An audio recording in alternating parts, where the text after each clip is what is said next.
আমি যাবো না বোকারে।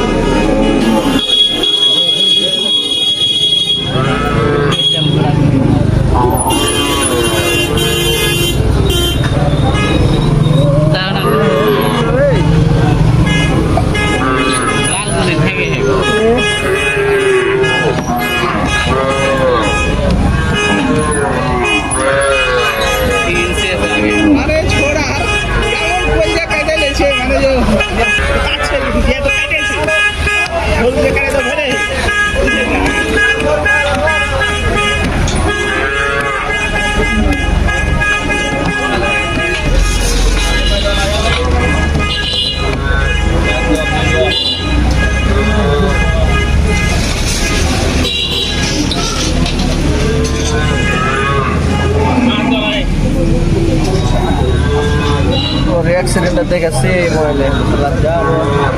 ড্রাইভার এলা কাজ করে বাংলাদেশের কত প্লেন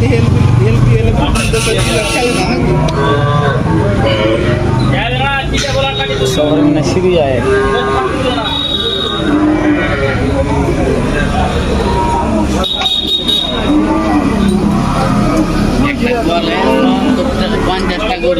নিজস্ব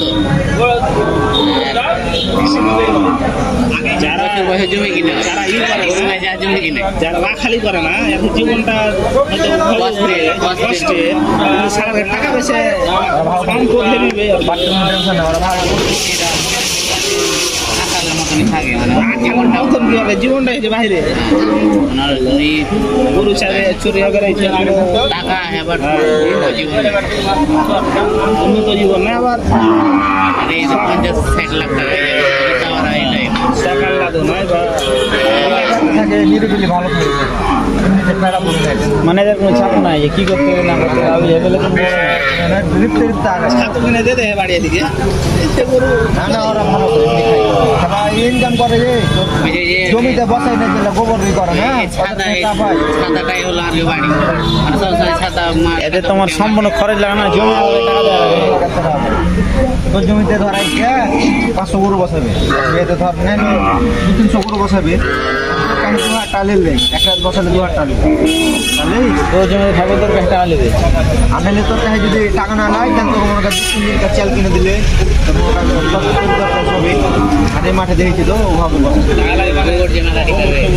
বললেই তো খাবা জৈব সার হ্যাঁ একবারেই আর ওখানে আমাকে পাইপটা ছিটাইতে হবে এখানে ছিটাইতে হবে না তাহলে ইনকাম করে ভালো ইনকামের কথা আসেনি ভালো সম্পূর্ণ জীবনটা ভালো